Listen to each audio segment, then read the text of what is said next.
It so happened that I fell in love with a school teacher and found out that my best friend and only friend was hitting on him too.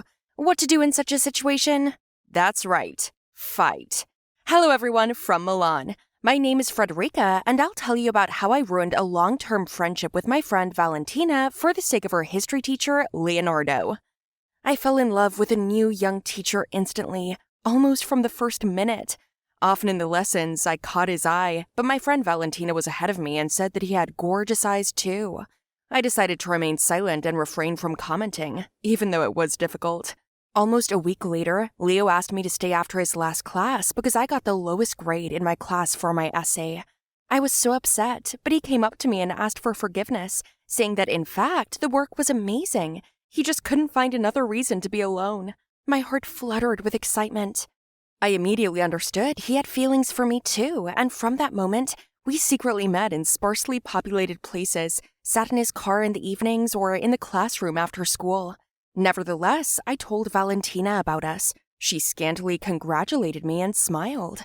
Leo kissed me unexpectedly as he confessed his feelings, and then I invited him to go on a picnic with me on the weekend away from the city. We had a great time, eating and talking.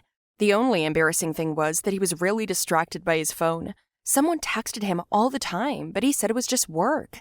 An hour later, I asked him to put some quiet music on in the car, and while we were driving, I saw the message, "I miss you," from Valentina Romano. What? That's my friend. Why was she texting him? When Leo returned, I asked who was writing to him, and he waved his hand, saying, "No one." And then I threw a tantrum. "I know who it is. This is my friend. Why is she texting you?" Leo confessed everything. He said that she runs after him. He sends her off, but she doesn't lag far behind. That he told her about me, but she doesn't want to accept us. "You know I don't need anyone but you. You have the most beautiful eyes and shoes," he told me, and I cooled down a bit. But I decided that from then on, Valentina and I were no longer friends. At first, I just ignored her, but she still caught me at one point in the school corridor and asked why I stopped talking to her. "Why are you even asking this? I told you I'm in a relationship with him, but you dare to write to him that you missed him? What did you expect? He is mine!" I shouted and unexpectedly hit her in the face with all my might. Valentina stood in shock, and I hit her again out of anger and then grabbed her hair. We got into a fight. After 3 minutes, we were separated and called to the principal's office. Of course, our parents came. I couldn't tell them the essence of the story so as not to reveal my romance with a teacher, so I didn't utter a word. Valentina got up and silently left. My dad and mom had to pay a handsome sum of money so the principal didn't call the police. We were suspended for a whole week, but I missed Leo so much, and he didn't return my calls or messages. Deciding to surprise him, I came to his office after school, but he wasn't there. I looked for him everywhere and remembered the laboratory where he and I sometimes sat together. Quietly opening the door, I wanted to go in, but I saw he was sitting in an embrace with Elba, a girl from the other class. I wanted to run in and hit them both, but someone covered my mouth and took me aside. Frightened, I prepared to run and saw Valentina. She waved her finger at me to shut up, and we went outside. I was still angry with her, but Valentina asked, "What, did you also fall for his words about your beautiful hair and shoes?" I was surprised, and my friend continued, "I arrived at school on the second day after our fight. I saw 2 more girls from the other class fighting. I overheard one of them talking, and he's dating Amber too. And also Elba, apparently." I had nothing to say. I was just shocked. What does this all mean?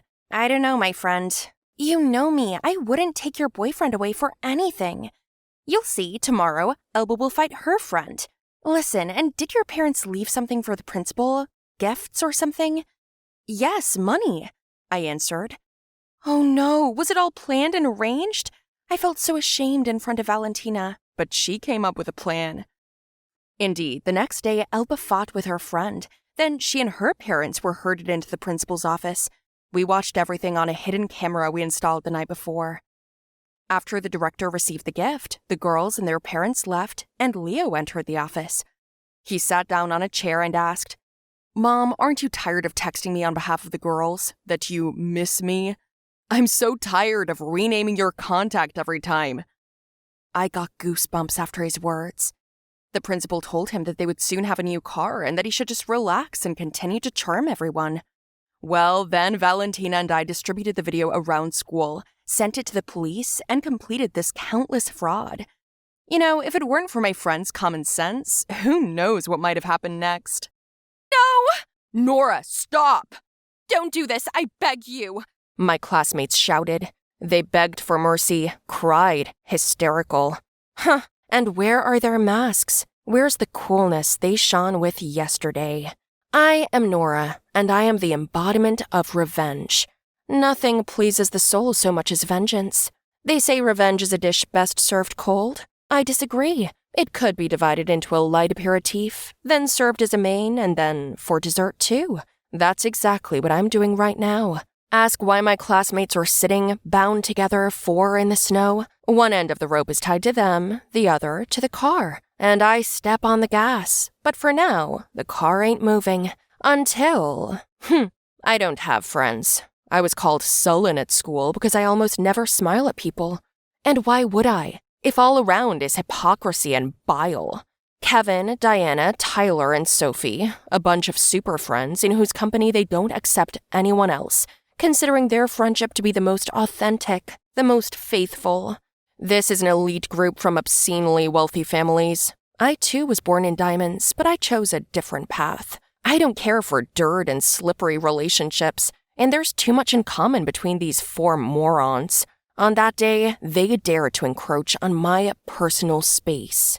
I've already got used to their narrow minds, their inability to use synonyms for their intended purpose in my address. All they did was call me awful names, push me in the corridors of the school, or break into my locker. But then, they crossed the line.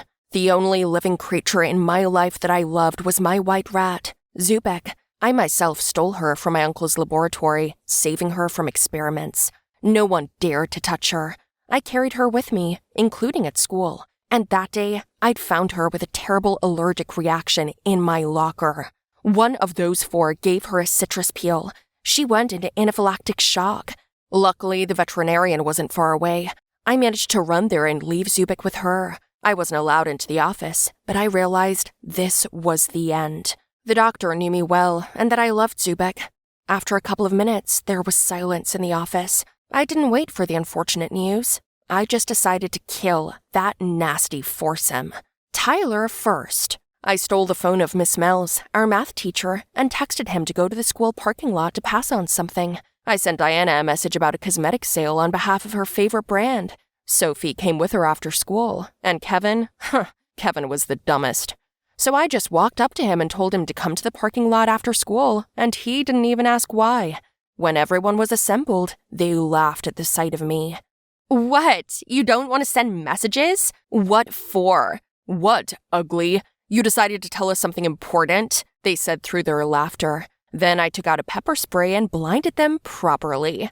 They called for security, but it was pointless. The guard was sleeping from my pills, and the cameras, as if by accident, were out of order. Every single one. While they were rubbing their eyes and screaming, I took out a gun and yelled for them to get into Diana's car with their hands and mouths tied. Then I took them to a deserted place. Night was falling. I made them get out of the car. My heart froze at the thought of Zubek. I tied one end of the rope to the car and wrapped my classmates with the other. Then I removed the tape from their mouths. That was the first time I saw real fear in their eyes. You 4 against 1 small rodent! Your lives aren't worth this! I screamed. Wait, what are you talking about? My Zubek. Which one of you gave him citrus? You're sick. You're friends with a rat? Out of anger, I pressed on the gas, but while the car was in the parking lot, the loud roar of the engine made them beg for mercy. I'll free the one who tells the truth. Stop! I'll tell you everything. Just ask. Set me free, please. You? What about me? We're friends, aren't we? And what are we? Sophie's my cousin. Cousin? So that's why you talked me out of hitting on her? You told me she thinks I'm a freak. Freak? You know I like you. I couldn't say we were related, otherwise it would have been laughed at in class. Reputation, dude. What reputation? I like the girl. Couldn't you tell me the truth? That fact wouldn't help you anyway. You're too macho, full of yourself. Sophia, you didn't tell me you guys were related. These 4, considered legendary, Morons calling themselves super friends. Boom. Now they're broken. Want to crush the enemy? Create a dangerous situation for them. Then their insides will all fall out. Everyone will pull the lifebuoy towards themselves. I threw my toy gun into the snow. Those four didn't even notice. They continued to sort out their rotten relationships, leaving them there with the car running. I left. In the morning, I had a powerful alibi from the vet that I'd spent the whole night in the clinic and never left there. This forced them to try to complain about me to their parents, but that didn't work. I have no motive, I said, and pulled a white rat out of my bag. My classmates froze. Didn't we kill her? I don't understand what you mean. The car was yours. Your friends are yours, and what does Zubik have to do with it? Embittered, Kevin, Sophia, and Tyler changed their version of events and blamed Diana for everything, and I left school full of satisfaction. Well, my new rat and I went home.